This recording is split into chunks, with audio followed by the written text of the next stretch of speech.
Now, the final critical step in winning the future is to make sure we aren't buried under a mountain of debt. We are living with a legacy of deficit spending that began almost a decade ago.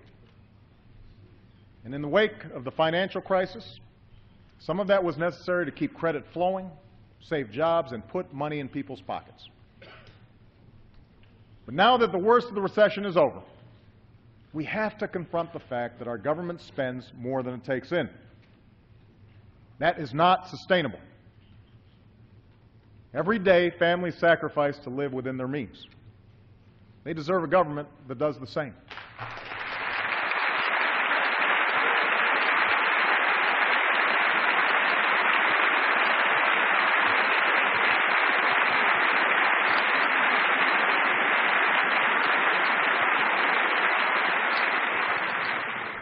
So tonight, I am proposing that starting this year, we freeze annual domestic spending for the next 5 years.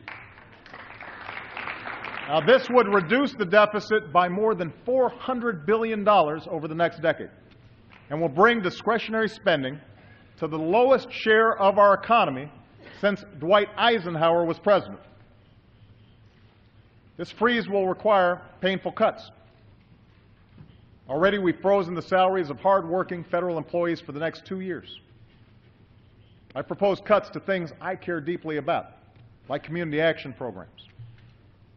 The Secretary of Defense has also agreed to cut tens of billions of dollars in spending that he and his generals believe our military can do without.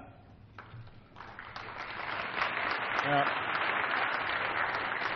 I recognize that some in this chamber have already proposed deeper cuts, and I'm willing to eliminate whatever we can honestly afford to do without. But let's make sure that we're not doing it on the backs of our most vulnerable citizens.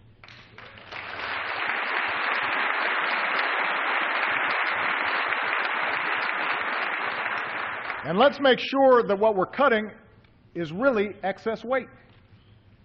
Cutting the deficit by gutting our investments in innovation and education is like lightening an overloaded airplane by removing its engine.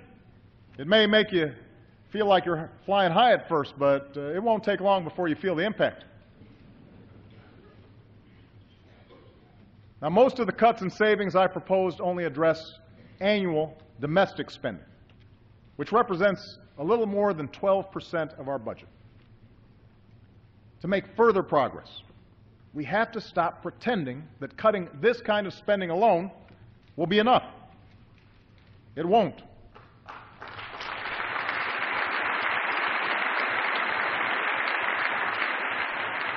The Bipartisan Fiscal Commission I created last year made this crystal clear. I don't agree with all their proposals, but they made important progress. And their conclusion is that the only way to tackle our deficit is to cut excessive spending wherever we find it. In domestic spending, defense spending, health care spending, and spending through tax breaks and loopholes.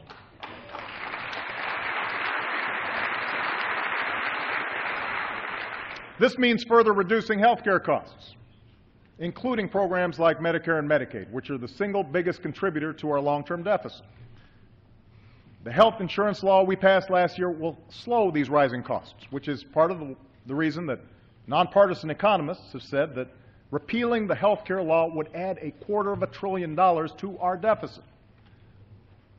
Still, I'm willing to look at other ideas to bring down costs, including one that Republicans suggested last year: medical malpractice reform to rein in frivolous lawsuits.